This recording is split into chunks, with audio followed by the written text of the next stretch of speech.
দুপুরে খেতে বসে বাটিতে মা আরও 2 পিস আলু আর 2টো মাটনের সলিড পিস তুলে দিতেই হা হা করে উঠলাম আমি।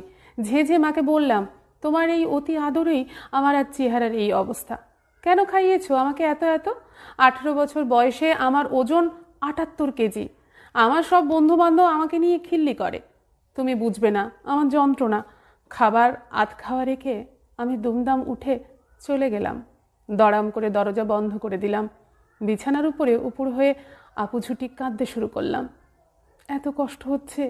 এমনিতে কারো কথায় কিছু যায় আসে না আমার, কিন্তু নির্ঝর, ও এটা করতে পারলো আমার সঙ্গে। গতকাল পার্কে বেড়াতে গিয়েছিলাম। নির্ঝরের অপমানটা আমার কাছে গলায় কাঁটার মতো বিঁধে রয়েছে। বারবার মনে হচ্ছে সেটা। যদিও আজকাল নির্ঝর আমাকে কথায় কথায় অপমান করে, ছোট করে আমার ফিগার নিয়ে। বলে ওর পাশে আমি নাকি বড্ড বেমানান। ওর বন্ধু বান্ধব আত্মীয় স্বজন সবাই নাকি আমাকে নিয়ে হাসাহাসি করে। ওর রীতিমতো নাকি লজ্জা হয় আমাকে নিয়ে। রিকশায় উঠতে, এখানে যেতে ওখানে যেতে বড্ড লজ্জা করে ওর। কাল বিকেলে কলেজ ফেরত পার্কে গিয়ে বসেছিলাম দুজনে।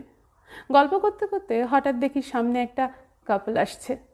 মেয়েটার পরনের সুন্দর মিষ্টি একটা লাল রঙের লং ফ্রকটা দেখে আমার খুব পছন্দ হলো। সামনে দিদির বিয়ে, ওই রকম একটা ফ্রক যদি কিনি।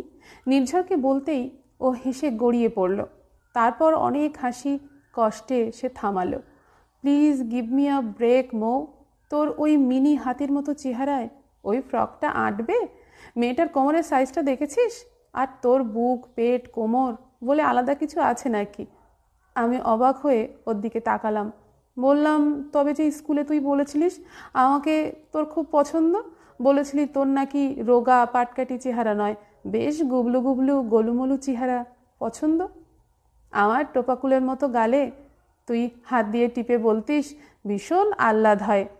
নির্ঝর বিরক্ত হয়ে বলল, তখন কে জানতো তোর 65 কেজির ওজন 2 বছরে 80-র দোরগোড়ায় এসে পৌঁছাবে? আর তখন আমি কি জানতাম নাকি যে কলেজে এমন সুন্দর সুন্দর জুনিয়রের হার্টথ্রোব, তাকে তুই জানিস?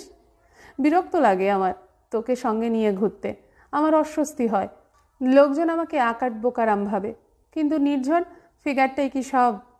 আমি তোকে মন থেকে ভালোবাসি যে। দেখ মৌ, একটা কথা আছে, পেহলে দর্শনধারী ফির গুণ বিচারি। আর আমার মনে হয় না আমার বাড়িতে গ্ল্যাডলি তোকে কেউ মেনে নেবে। আমার মা বৌদিদের দেখেছিস, সবাই কত ওয়েল মেনটেন্ড। কবে থেকে বলছি জিম জয়েন কর, ডায়েট কন্ট্রোল কর, কিন্তু তুই আর ডায়েট কাকে কি বলছি? এমন চেহারাটা তো নিজেরই যে পছন্দ। আমি তো ডায়েট মেনটেন করছি নির্ঝর। এখন 1 কাপের বেশি ভাত খাই না। ওটস স্যালাড জুস খেয়েই যাচ্ছি।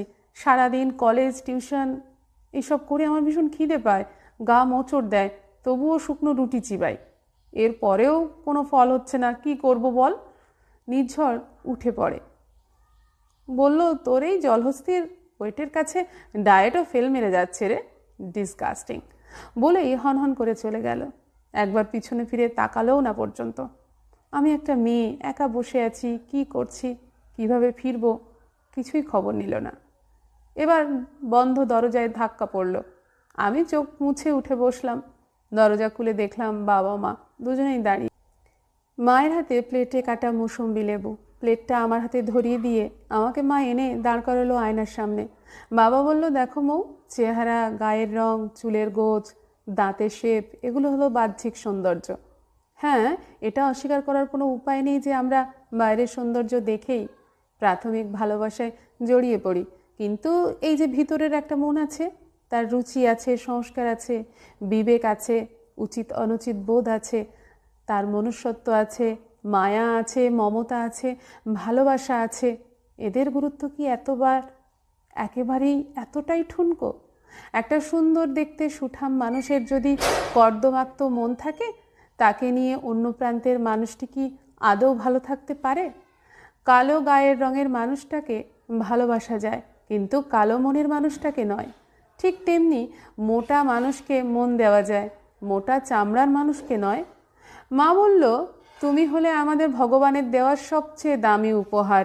তুমি তোমার মতো করে সুন্দর, তোমার তো অন্য কারো মতো করে সুন্দর হওয়ার কোনো দরকার নেই। নিজের মন শরীরটাকে কষ্ট দেওয়ার কোনো দরকার নেই। তুমি সুস্থ স্বাভাবিক কিনা এটাই বড় কথা।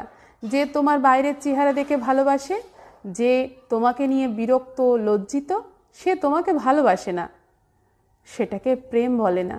মোহ যেমন তোমাকে ঠিক তেমনি করে গ্রহণ করবে, যে তার জন্য নিজেকে তৈরি করো। সঠিক সময় আর সঠিক মানুষের জন্য অপেক্ষা করো।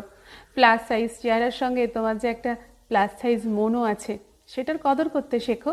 মনে রাখবে তুমি ভীষণ দামি। ওনারা বেরিয়ে গেলেন ঘর থেকে। কখন যে হাতের লেবুগুলো শেষ হয়ে গেছে খেয়ালই করিনি। বুঝতে পারলাম দুপুরের আধপেট খাওয়াটাকে কৌশলে তারা পূর্ণ করে দিয়ে গেলেন, সঙ্গে আধভাঙা মনটাকেও জুড়ে দিয়ে গেলেন।